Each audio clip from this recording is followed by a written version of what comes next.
초대교회에 있을 때 진정한 어떤 기독교 신앙에 대항했던 이단 사람들, 가장 먼저 영지주의에 대해서 한번 살펴보고 있습니다.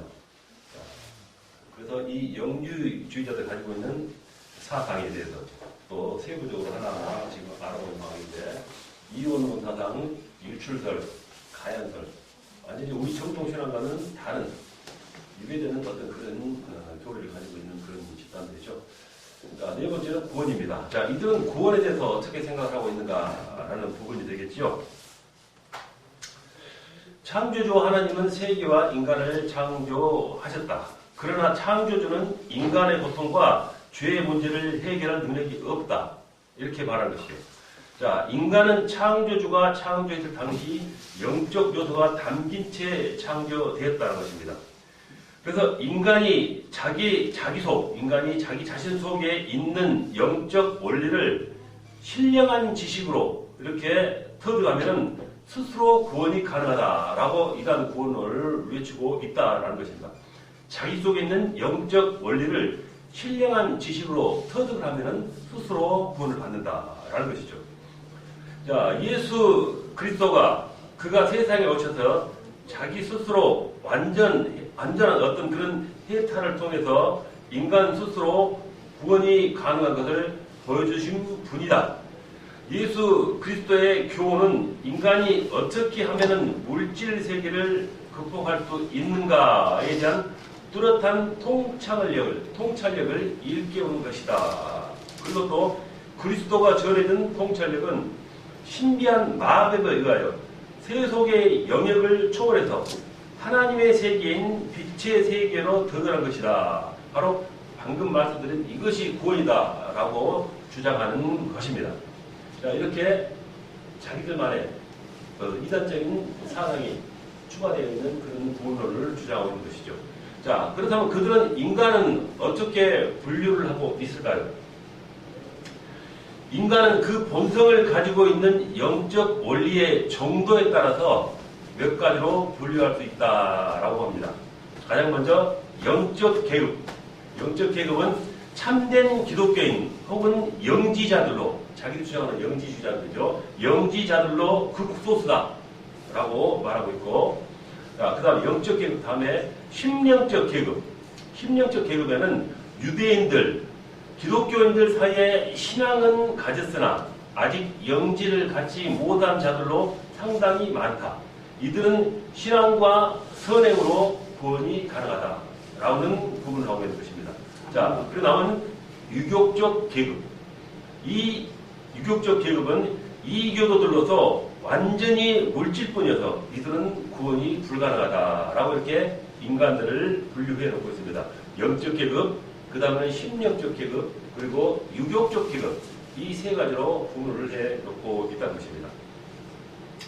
자, 이상에서 보듯이 이 영지주의자들이 말하는 이 구원이란 감각적인 것으로부터 이 영적인 것을 분리시키는 것이다 라는 것입니다. 자, 사람이 구원을 얻으려면 신령한 지식을 터득하면 된다라는 것이죠. 인간이 신령한 지식을 얻기 위해서는 신령한 것과 반대되는 물질적 요소인 유욕을 될 수 있는 대로 학대하고 괴롭혀야 한다.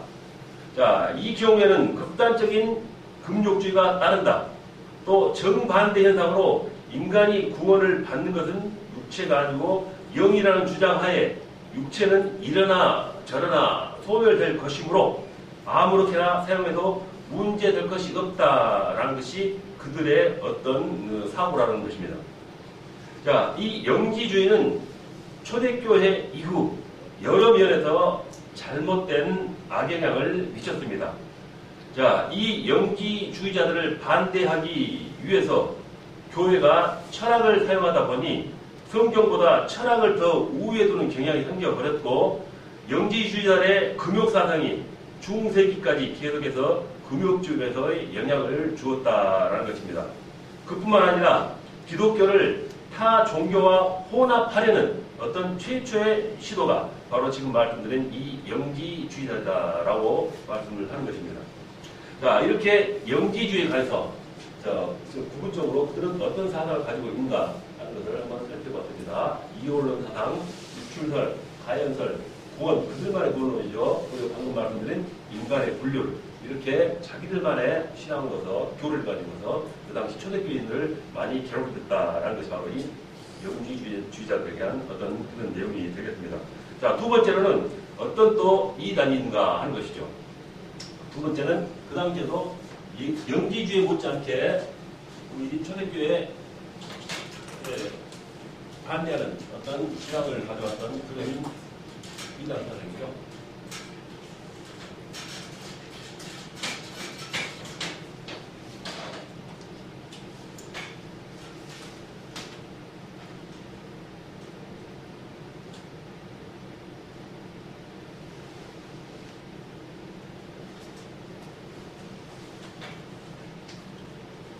영지주의 다음으로 에비온주의에 한번 알아보겠습니다.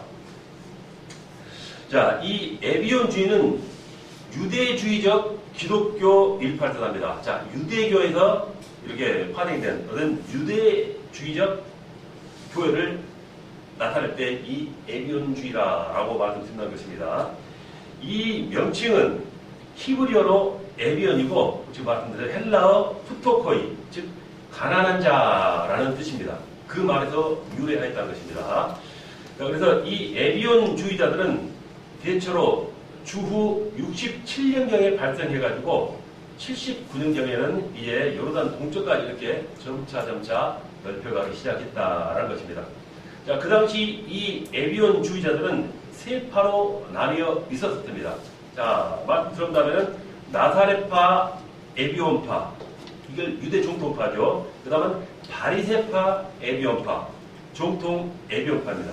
그리고 혼합적 에비온파, 즉 영지주의적 에비온파 또는 에세네적 에비온파라고 이렇게 세 가지로 나눌 수가 있다는 것입니다. 자, 이들은 예수님을 믿되 영지주의적 요소인 그리스도의 신성을 배격하고 인간 예수님을 믿었고 유대교 요소인 율법의 필요성도 믿다라는 것입니다. 즉 이들은 예수님의 동정녀 탄생도 부인하고 메시아적 사명도 부인하였습니다. 그래서 그들에게 있어서 예수님은 단순한 한 인간에 지나지 않으며 그가 행한 일들은 대언자 중에 어떤 그와 같은 일을 하나 했을 뿐이다 라고 해석합니다. 그리고 예수님께서 행한 기적들도 과거의 대언자들이 행한 그와 같은 기적에 불과하다라고 해석을 또 하고 있죠.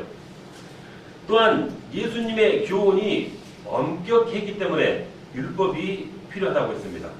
자, 율법의 제도는 불필요하나 그 대신 정결한 생활, 금욕, 절제가 율법처럼 지켜져야 한다라고 했고, 자, 이렇게 해서 이 율법을 성취하는 자는 모두가 그리스도가 될 수 있다라고 또 이렇게 말하는 거예요. 자, 이 같은 에비온주의자들의 영향은 5세기에 거쳐서 그때서야 사라지기 시작합니다. 초대교회 구성원들 거의가 유대교에서, 초대교회는 그렇겠죠. 유대인들 세계였기 때문에 유대교에서 기독교로 개종한 유대인들이 많았으므로 그들 전에 믿었던 유대교적 요소를 쉽게 버릴 수가 없었다라는 것입니다. 그래서 초기 기독교에 많은 혼란과 지장을 준 것에 바로 이것이 에비온주의자들이었다는 것입니다. 이 에비온주의자들의 이 같은 공격 때문에 교회는 올바른 기독론을 또한 수립할 수 있는데 촉진제가 된 것도 사실입니다. 그들이 이와 같은 사상으로서 기독교를 괴롭혔기 때문에 이에 대응하기 위해서 체계적인 기독론을 빨리 이렇게 만드는 그 계기가 됐다라고 지금 말을 드리는 것입니다. 자, 그 다음에는 세 번째로 마르시온파에 대해서 알아보도록 하겠습니다. 이것도 또 하나의 이사가 있었던 그런 분이죠.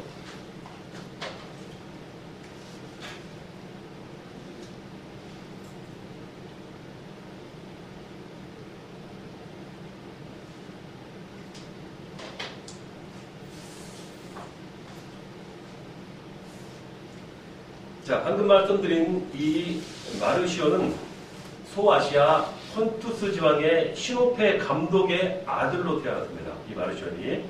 그리하여 어린 시절부터 기독교 교리에 대해서 익히 잘 알고 있었습니다. 그러나 그는 유대교와 물질 세계에 대한 깊은 반감을 가지고 있었습니다. 그래서 그는 자기의 뜻을 이제 발전시키고자 144년경에 대도시 로마로 진출을 했습니다. 자, 로마에 가서 평소 자기의 소신을 주장할 때 그를 따르는 자들이 많아서 로마 교회부터 배척을 받기까지도 합니다. 그러자 이 마르시오는 자기를 따르는 사람들을 중심으로 따로 교회를 세워서 새로운 종파 운동을 시작했습니다. 자, 이 같은 그의 운동으로 로마뿐만이 아니라 지중해 연안 각처에서 그 교회가 생겨나기 시작하는 것입니다. 자, 이 마르시온의 주장은 독특한 면이 있습니다. 그는 우선 예수 그리스도의 아버지이신 성부 하나님과 구약의 여호와 하나님은 전혀 다르다는 것입니다. 자, 구약의 여호와 하나님은 모든 인류 가운데 특별히 한 민족만을 선택하셨던 독선적인 하나님이셨다. 그 하나님은 자기에게 불순종하는 자는 반드시 복수하고 마는 독한 하나님이었다. 구약은 하나님의 독선적이고 오복적이고 또 정의만 내세우는 심판의 하나님이었다.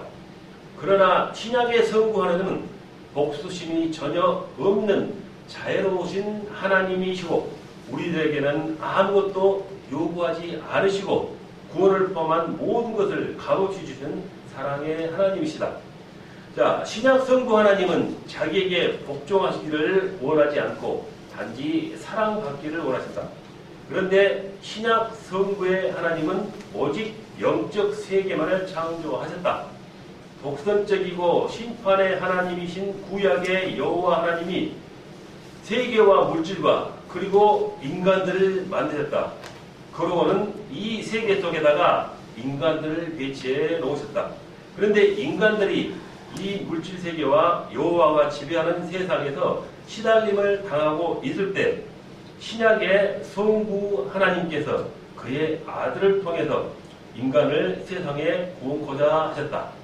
그렇기 때문에 예수 그리스도는 마리아에게서 나신 인간이 아니시다.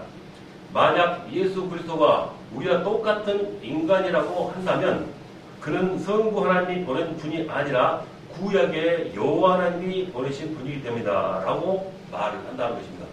자, 우리 신앙과는 많이 다른 어떤 그런 주장을 했던 이단 사상을 가지고 있는 인물이라는 것입니다. 자, 이와 같은 전제하에 마르시오는 구약의 경전들을 부인하였습니다. 구약 성경은 신약 성경을 주신 좋으신 성부 하나님께서 주신 것이 아니고 열등한 여호와가 준 말씀이므로 교회에서는 읽어서는 안 된다라고 했습니다. 그리고 진정한 기독교 경전이라고 할 수 있는 책들을 선정했습니다. 구약적 냄새가 나는 유대적인 요소들은 되도록 배제하려고 했다라는 것입니다. 자, 물론 이 마르시온이 이처럼 구약적 요소를 배제하려고 한 것은 초대교회가 구약 성경을 너무 중요시해서 율법주의가 득세하기 때문에 온 반등했다라는 것입니다. 자, 그래서 이 마르시온은 헬라 철학에서 온 사색주의 경향도 배격하였을 뿐만 아니라 또한 유대교적인 율법주의 경향도 배격을 했습니다. 이때 마르시온 철학과 율법을 동시에 배격하고 오로지 믿음으로 구원을 받는다는 복음만을 주장했습니다. 그 결과 그는 구약은 물론이고 신약에서도 바울서신 10편과 누가 복음만이 복음적 경전이라고 해서 많은 유대적 요소를 배격하려, 즉 제거하려고 했다는 것입니다. 자, 그리고 그리스도의 구속의 복음은 사상 이해나 율법 제도에 익숙한 것이 아니라 철저한 금욕 생활의 실천에서만 가능하다라고 했습니다. 여기서 우리가 꼭 이해하고 넘어가야 할 것은 이 마르시온이 활약한 당시에는 신약 성경이 아직 정경으로 채택되지 않은 때였다라는 사실입니다. 오늘날 우리가 가지고 있는 신약 성경 27권이 정경으로 채택된 때는 주 397년 칼타고 회의에서 정경으로 채택되었습니다. 그러므로 마르시온이 바울 서신만을 좋아한 것이 문제가 아니라 그의 주장이 지나쳐서 예수의 족보도 유대적이라고 해서 빼버린 것을 비롯하여 예수님의 탄생, 육체적 생활, 그의 죽음 등을 역사적 사건으로 보지 않으려고 한 것이 문제였다라는 것입니다. 자, 이 마르시오는 그리스도의 구속사역을 오직 영적인 것만으로 이해하기 때문에 믿는 자의 부활도 영적 부활로만 여겼다라는 것이죠. 자, 이 마르시오는 말씀드렸던 그 영지주의자들보다 더 큰 위험을 교회에 가져왔습니다. 왜냐하면 앞서 말한 대로 구약의 창조설을 다르게 설명하고 성육신 교리도 부정하면서 부활도 영적인 것만으로 이해하는 등 너무 극단적인 쪽으로 해석을 했기 때문이라는 것입니다. 그들은 자기들 주장이 일반 교회에 받아들이지 않자 교회에서 분리하여 독자적 교회와 독자적 감독과 독자적 성경을 갖는 교회를 조직했습니다. 자, 이 같은 운동은 수세기 동안 메소포타미아와 그 지역 주의 페르시아 지방에까지 영향을 끼쳤습니다. 그리고 교회는 이 같은 마르시온의 영향으로 정경 선정에 커다란 자극을 받아서 조속히 매듭짓는 노력을 기울이기도 했다라는 것이 후세에 또 계속 전해지고 있는 그런 역사적인 사실일 것입니다. 자, 이렇게 마르시온파에서 한번 어떤 잘못된 이단상을 가지고 있는가 하는 것을 방금 여러분께 살펴보았습니다. 자, 다음 네 번째로는 네오플라톤주의입니다.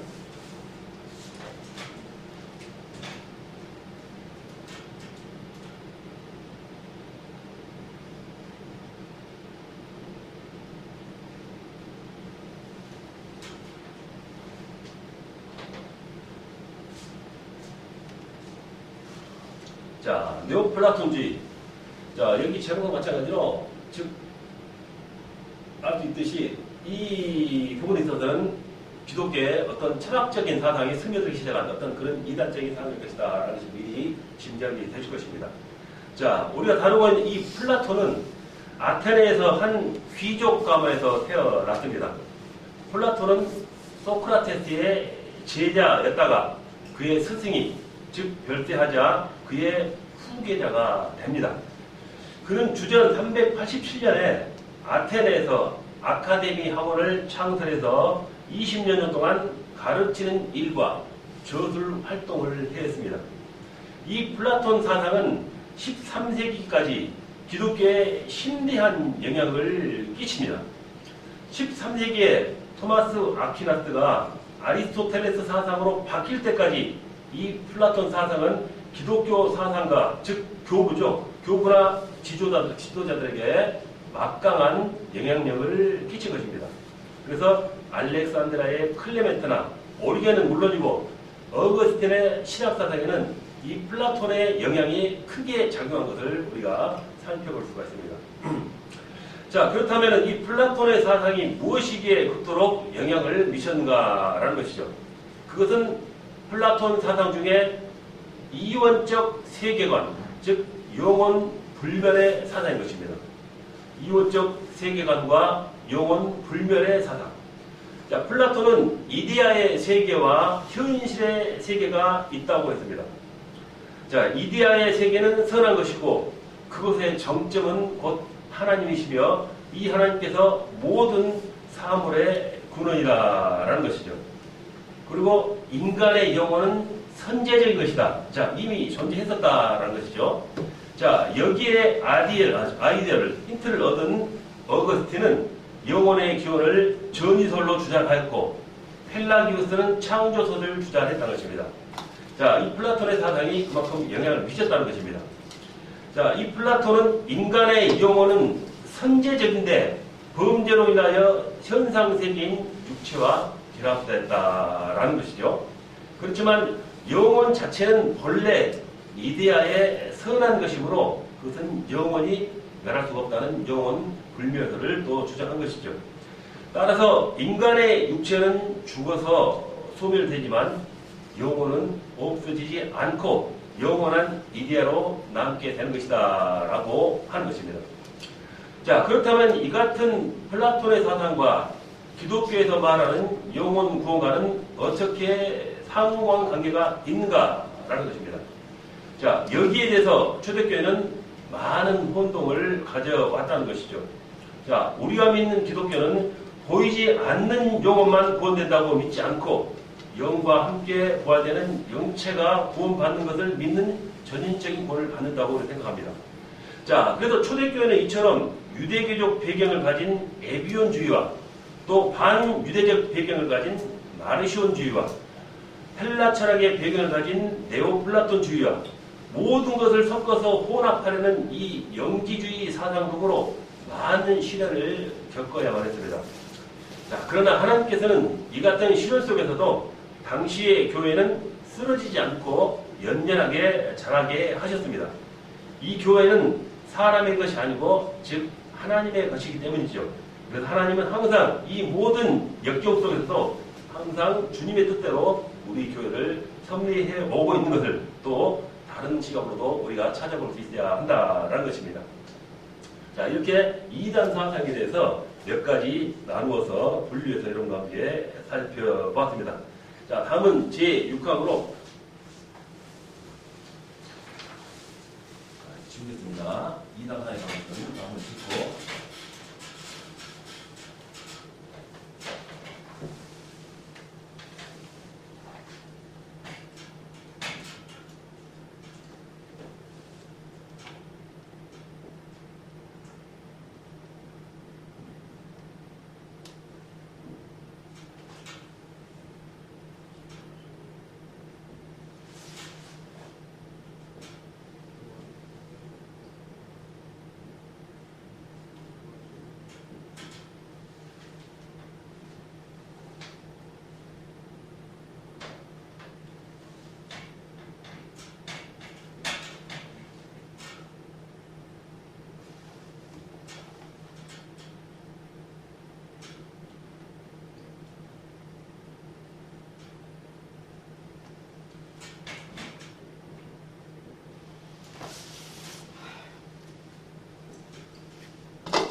나가도록 하겠습니다.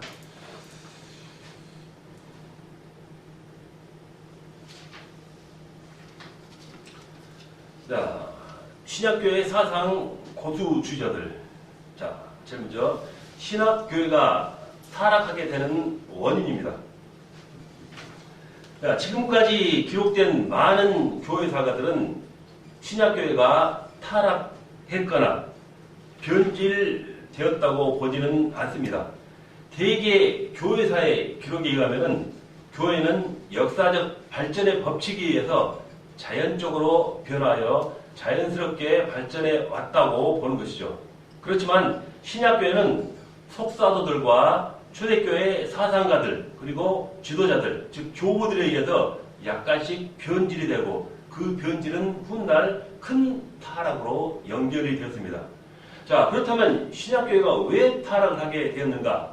그래서 이하에서 몇 가지 원인들을 한번 살펴보고자 하는 것입니다. 자, 가장 먼저 그 이유는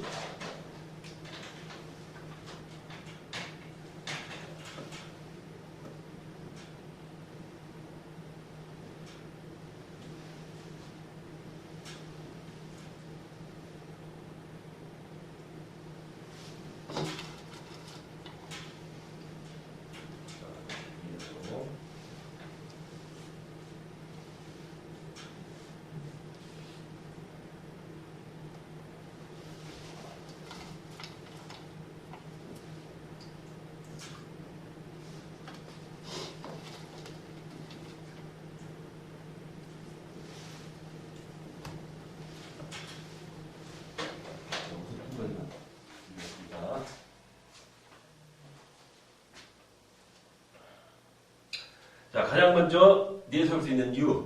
혹독한 박해 때문이었다라고 말씀을 드릴 수 있습니다. 자, 주후 64년경에 이 네로 황제가 로마 시내의 대형 화재의 원인을 기독교들에게 전가시키면서 가혹한 박해가 시작되었습니다. 90년경에 도미티아누스 황제도 요한을 밤모섬으로 유배시키는 등 갖가지 박해가 시작되었고 계속되었고 135년경 하드리아노 황제 때는 많은 순교자가 생겨나기도 했습니다.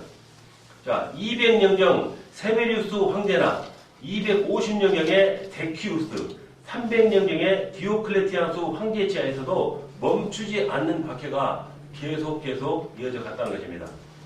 자, 이렇게 계속되는 박해는 기독교의 순수한 신앙 내용을 그 당시 상황에 맞추는 현실 가운데로 교회의 순수성을 모호하게 유도하게 했다라는 것입니다.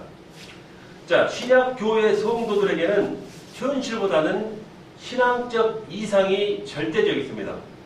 그래서 그 이상을 지키고 따르기 위해서는 현실적으로 많은 저항이 오는 것을 알면서도 바로 이것을 그대로 다 당하면서 지내왔다는 것입니다.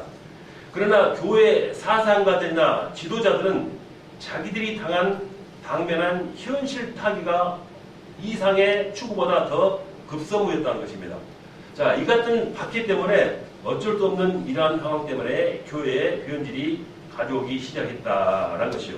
이런 혹독한 박해 때문에 타락의 한 원인이 됐다라는 것이죠. 자, 다음으로는 이교 사상과 철학의 영향이 컸습니다. 타락된 이유 중 하나가. 자, 기독교는 처음 수세기 동안에 이교들에게 많은 개종을 시켜 나가야만 했었습니다. 자, 유대교, 헬라 철학, 동양의 각종 종교, 헬라, 로마에 뿌리를 둔 이방 종교들을 기독교로 그 당시에는 이렇게 개종을 시켜야만 했습니다. 그렇지만 이방 종교인들의 반격도 만만치가 않았습니다. 전도가 그만큼 힘들었다라는 말로 풀이할 수 있겠죠. 그래서 기독교는 종교에서 시행하고 있는 타 종교 의식과 비슷한 것처럼 혼용하게 됐다는 것입니다. 자, 그들을 기독교로 이렇게 전도하기 위해서, 끌어들이기 위해서 그들의 종교에서 사용하고 있는 그러한 모습들을 인용했다라는 말씀인 것입니다. 혼용했다는 말씀이죠. 자, 그래서 침례는 동방 종교에서 신비한 능력이 있는 것처럼 오해도 되겠고, 헬라의 각종 신들은 그들에 대한 예배가, 헬라의 각종 신들에 대한 그들의 예배가 카톨릭에서는 각종 천사들 숭배로 발전되기도 하였고, 또 페르시아의 가나안에 있던 여성신 사상은 성모 마리아 사상으로 대치되기도 했다는 것입니다. 그래서 기독교는 타 종교로부터 영향을 받은 것이 아니라 오히려 그들에게 영향을 주어야 함에도 불구하고 그렇게 되지 않는 요소가 많았던 것입니다. 오히려 그러한 그 요소들이 오히려 기독교에 스며들어서 혼용을 함으로써 오히려 기독교가 타락이 됐다 하는 그 이유가 된다는 것입니다. 자, 세 번째로 의식의 남용이 교회를 부패시켰습니다.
자, 신약교회가 타락되게 되는 원인, 지금 그중에서 알아보였죠. 자, 세 번째로는 의식의 남용이 교회를 부패시켰다라고 말씀을 드립니다. 자, 신약교회 당시 의식은 한낱 의식일 뿐이었습니다. 그러나 사도들이 이제 세상을 떠나고 난 후부터는 이교대에서 개종한 기독교 지도자들이 기독교적인 것과 그들이 원래 가지고 있었던 이교도적인 것을 혼합시켜 놓았다는 것입니다. 그 중에, 바로 그들 중에서 몇 가지 신뢰를 들어보면, 침례는 마술적인 것으로 남용되었습니다. 즉, 저스틴이 침례가 구원을 가르게 한다라는 침례 중생설을 말한 것이나, 이레니우스의 침례로 중생이 가능하다 하는 주장은 침례시 그 물 자체가 신비한 효력이 있는 것처럼 오더가 되었다는 것입니다. 자, 그뿐만 아니라 이그나티우스는 떡과 포도주가 영혼의 양분을 준다고 한 그 말이 다음에는 그 말에 근거된 화채설로 바로 발전되게 된 그런 원인이 되기도 했다는 것입니다. 자, 이렇게 전에는 평범한 그냥 의식뿐이었던 것들, 그러한 의식이 차츰 발전에 거듭하면서 성례가 됐다는 것입니다. 이렇게 해서 성례된 신앙은 바로 가지수가 계속 늘어나면서 중세 카톨릭 시대에는 30여 가지가 제정되었다가 현재는 7가지로 한정되었죠. 그 7가지 잠시 말씀드려본다면 영세, 성체, 견진, 혼인, 고해, 그리고 병자, 성품성사 이렇게 7가지로 지금은 존재해 있다는 것입니다. 자, 그런데 이렇게 많은 성례들이 바로 이렇게 교회를 타락하게 만든 한 원인이었다는 것입니다. 자, 왜냐하면 그 성례자는 그 당시에 모든 것이 돈과 물질로 연결됐기 때문이다라는 이유가 바로 숨겨 있었다는 것입니다. 이렇게 의식의 어떤 그 남용이 교회를 타락시키게 됐다 하는 부분입니다. 자, 그리고 네 번째는 교회 행정상의 난맥이 교회를 부패시켰다. 교회는 행정이 필요한 부분인데 그 행정이 난맥이라는 것입니다. 이루어지지 않았다는 것이 되겠죠. 순차적으로. 그래서 그 이유 때문에 그 당시 교회를 부패시켰다는 것입니다. 자, 우리는 앞서 지금 신약교회 모델을 살피면서 신약교회의 직분에 관해서 살펴본 적이 있었습니다. 그런데 이 세기로 가면서 감독직이 다른 직보다 더 크게 부담했다는 것입니다. 그 전에는 모든 직분이 평등했다라고 말씀드렸었습니다. 자, 그런데 이 세기에서 이 감독직이 다른 어떤 그런 직보다 이렇게 그 높게 부담해졌다는 것이죠. 자, 키프리안 같은 이는 교회에 있어서 그 교회라는 것은 감독에 의해 세워지므로 감독 없이는 교회가 존재할 수 없다라고 주장하는 것입니다. 자, 이런 주장이 또 감독과 어떤 다른 직들 간의 차이를 두는 그런 이유가 되기도 한 것입니다. 그리고 성례전의 효과도 감독의 집행으로 발생한다라고 말한 것입니다. 자, 이렇게 하여 감독직이 장로직보다 우위에 오르기 시작했습니다. 초대교회는 감독이나 장로가 다 같은 직분이었습니다. 그런데 장로들 중에서도 또 뛰어나고 강력한 지도자들에게 이렇게 교회 운영 관리를 맡기면서 그를 목자장으로 또 전문적 행정사인 감독으로 부르기 시작한 것입니다. 그리고 나머지 그 외에 비전문적인 장로들은 감독과 분리해서 그냥 장로라고 불렀다는 것입니다. 자, 이 같은 분류는 3세기에 와서 더 확실하게 분명하게 구분이 됩니다. 자, 그 당시 로마시 안에는 40여 개의 교회가 있었습니다. 이 40여 개의 교회 안에는 자기 교회를 관리하는 장로들이 있었습니다. 그렇지만 로마시 전체를 관장하는 행정은 한 사람의 감독이 그 임무를 다 맡았다는 것입니다. 이렇게 하여 3세기 이후부터는 감독이라는 하나의 지역적인 책임, 단일교회 책임이 아닌 지역적인 어떤 책임 있는 그 감독이 책임자로 부상했고 개교의 지도자는 그냥 장로라 했다라는 것입니다. 이렇게 발전해서 4세기 때는 세 곳, 즉 로마, 알렉산드리아, 안디옥, 그곳은 이제 대교구 감독이 되었고 나머지는 각 지방의 소도시 소감독이 되었다라는 것입니다. 자, 이 같은 발전이 드디어 전체 교회의 감독자인 교황 제도로 발전된 그런 밑바탕이 된 것이라고 말씀을 드릴 수가 있겠죠. 자, 이렇게 볼 때 교회는 많은 직분이 있는 것이 좋은 일인도 모릅니다. 그렇지만 성경에 없는 그런 교회 행정제도는 자동적으로 교회의 부패를 가져온다라고 우리가 전주어 생각할 수가 있다는 것입니다. 그래서 이 교회 행정상의 단맥, 즉 어떤 직이라든가 어떤 절차에 의해서 균일하지 못한 어떤 그런 차이죠. 방금 말씀드린 그런 부분들, 그런 것 때문에 행정상의 난맥 때문에 그 당시 신약교회가 부패하였다라고 그 하나의 원인을 줄 수가 있습니다. 자, 다섯 번째로는 교회와 국가의 연합이 부패를 가져왔습니다. 교회와 국가의 연합이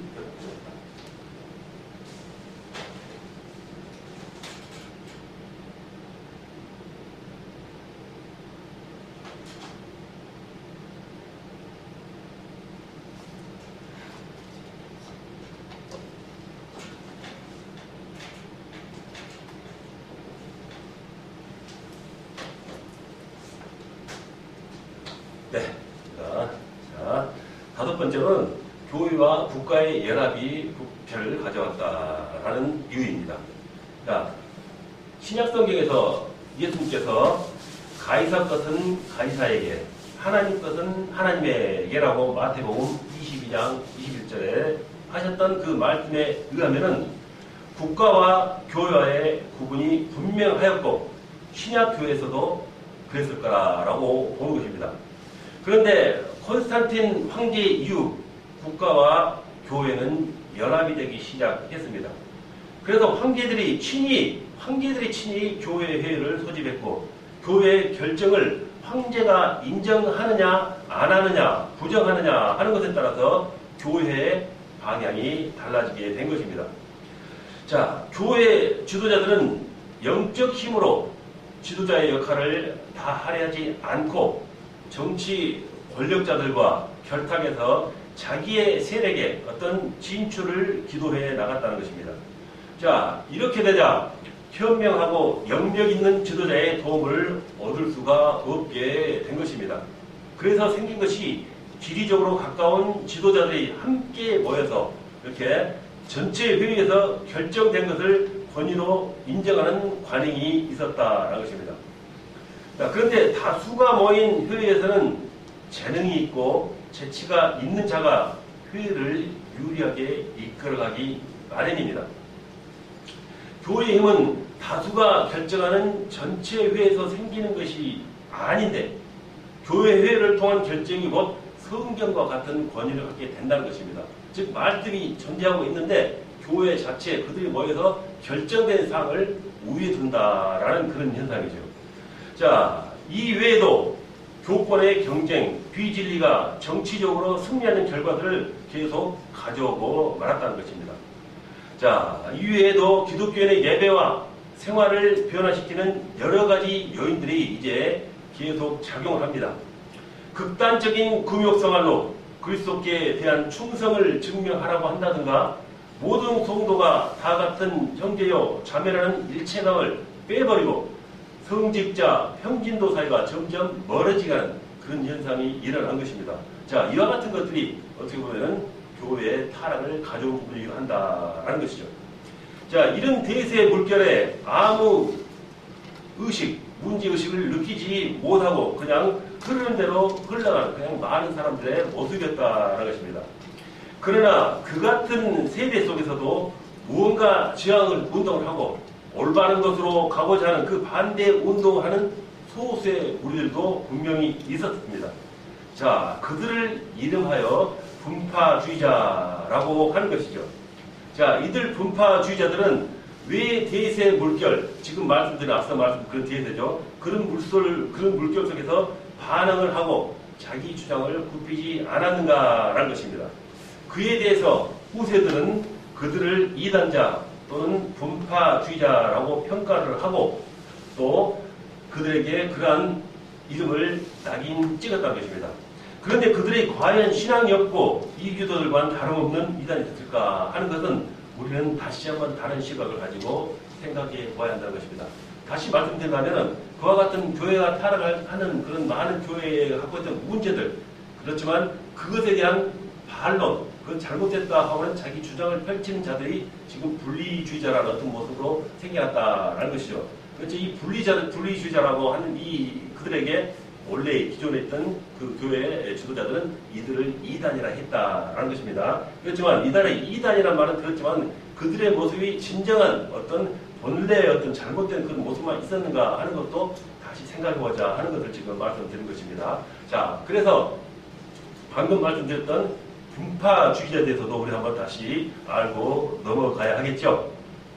자, 그래서 시간 되는 데까지 이 분파주의자에서 조금 더 여러분과 다뤄보도록 하겠습니다. 자, 교회 타락에 대해서 이렇게 5가지를 말씀드렸습니다. 시간으로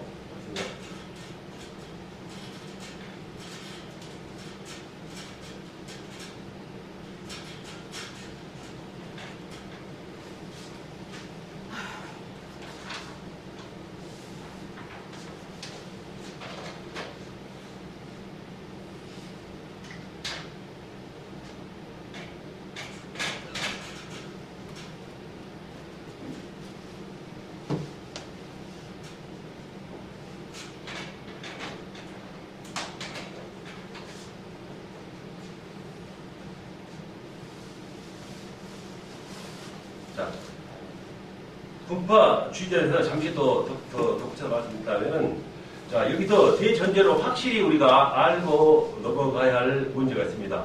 그것은 분파주의자들이 그들이 가지고 있던 그 오류를 오늘날 우리가 가지고 있는 완성된 신앙으로 평가해서는 안 된다라는 사실입니다. 자, 무슨 말이냐면은 기독교 2000년 역사 속에서 수많은 세월 동안에 이렇게 많은 우여곡절과 변화를 거듭해서 오늘날의 교회가 있게 되었습니다.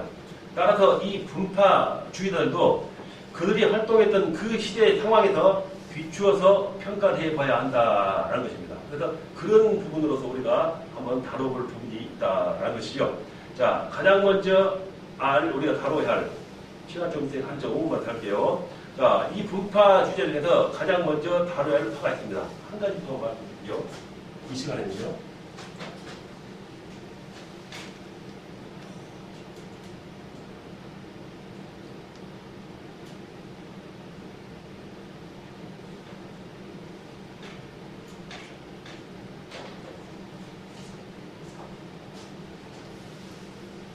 자, 몬타너스파에 대해서 한번 잠깐 말씀드리겠습니다. 자, 분파주의자의 하나의 분파입니다. 자, 이 몬타너스파에 관한 문헌은 꽤 많이 있는 편입니다. 자, 이 몬타너스의 기원을 알아본다면은 이 몬타너스는 본래 소아시아의 부르기아 지방의 작은 마을인 아르타 바우에서 출생을 했습니다. 그는 원래 시벨레에 있는 이교 사원의 제자였습니다. 이교였다는 것입니다. 그가 156년경입니다. 156년경 기독교로 개종해서 사제, 주교, 즉위까지 오르지 않았을까 하는 추정을 우리가 하는 인물입니다. 자, 이 몬타너스는 기독교로 개종한 후 얼마 되지 않아서 자기 스스로 성령의 대변자요, 또 자기를 그와 같은 격상시킨 인물로 자처를 했습니다. 이 몬타너스는 예수님께서 약속하신 보혜사가 자기에게 임했다라고 했습니다. 그리고 자기는 보혜사 성령께서 사용하는 하나님의 도구라고 자처한 인물입니다.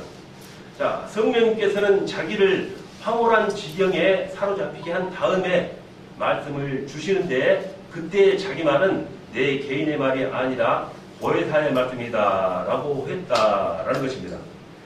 자, 이 몬타너스는 보혜사 활동 사업과 그리고 자기 자신을 보혜사로 동일시하는 그런 주장을 했다라는 것입니다. 자, 이 당시에 소아시아의 여대언자들입니다. 여대언자들로 자처하는 프리스길라하고 막시밀라라는 그 형제가 있었는데, 두 사람이 있었는데, 그들과 지금 말씀드린 이 몬타너스와 합세를 하게 되었습니다. 자, 이 두 여인들은 이상한 황홀경에 빠진 상태에서 자신들의 의식을 잊어버리고 대언을 하였습니다. 자, 이 두 여인의 대연적 활동은 지금 말씀드린 이 몬타너스 교회에서 동정녀주의로 격상을 받게 됩니다. 그러나 실제 이들은 동정녀가 아니라 기혼자였다는 것이죠. 그러면서 그런 대우를 받게 된 것입니다. 이 같은 두 여인들의 대연 활동과 몬타너스의 성녀 활동은 그 당시 소아시아를 중심으로 한 여러 교회는 물론 서방 교회들도 큰 영향을 받았다는 것입니다. 자, 그래서 이들을 마귀 집단으로 거부하는 층과 하나님께서 보낸 시대적 개혁운동으로 보려는 층으로 나뉘어서 상반된 어떤 반응이 일어난 것입니다. 자, 이에 부르기아 제방의 주교들이 172년경에 회의를 열고 그들을 유죄로 판결하고 교회에서 금지하도록 결정을 했습니다. 자, 이 회의는 사도들의 회의 이후에 최초로 모인 공식 회의였습니다. 자, 이 몬타너스는 자기가 동방교회에서 유죄 판결을 받은 것을 사탄적 결과라고 보고 자기가 서방교회에서 자기 교회에 화평을 생각해서 자기 호소를 원하는 것입니다. 자, 그러나 이 서방교회는 그 화평을 무시하고 이 몬타너스의 호소를 묵살시켜버리고 합니다. 자, 이렇게 되자 몬타너스는 모든 교회로부터 완전히 분리해서 또 독립교회를 형성하게 됩니다. 자, 이 몬타너스의 후계자인 데오토투스는 보다 철저하게 이 조직을 강화했습니다. 그리고 자기 종파에 속한 이는 바로 영적인 자들이라고 칭하고 일반 교회 추종자로 성령님을 빌어서 또 이를 추종자로서 이해를 하지 못한 이들은 그렇죠. 자기들은 영적 지도자들이라고. 자, 이런 일반 교회 추종자들은 성령을 이해하지 못한 자들, 그래서 푸시티코이, 육적인 자들이라고 부르면서 자기들의 스스로의 우월감을 가져나기 시작했다는 것입니다. 자, 이렇게 분파주의자들 중에서 가장 먼저 다뤄지는 몬타너스에 대해서 알아보고 그 몬타너스의 기원에 대해서 한번 여러분과 알아봤습니다. 그 다음에는 이러한 몬타너스파들이 어떤 주장을 했는가 하는 것은 다음 시간에 계속 이어가도록 하겠습니다. 네, 수고하셨습니다. 자, 수고 마치겠습니다. 기도로 마치겠습니다. 하나님 아버지 감사합니다. 오늘도 변함없이 하나님의 사랑으로 우리를 이 자리에 인도하셔서 하나님에 대한 지식과 우리가 앞으로 나갈 그 사명감을 깨달을 수 있는 계기를 마련하여 주심을 감사드립니다. 아멘. 항상 하나님의 택함을 받은 우리 귀한 주님의 제자인 우리 신학생들 항상 기억하여 주시옵소서. 항상 영적 지혜와 영적 지식과 말씀으로서 항상 충만케 하셔서 하나님의 큰 능력으로 하나님의 도우심으로 이 세상을 하나님의 나라로 바꾸어 하는 주님의 복으로 변화시켜 나가는 주님의 큰 종들이 되게 하여 주시옵소서. 아멘. 감사드리며 우리 주 예수 그리스도 이름으로 기도합니다. 아멘. 아멘.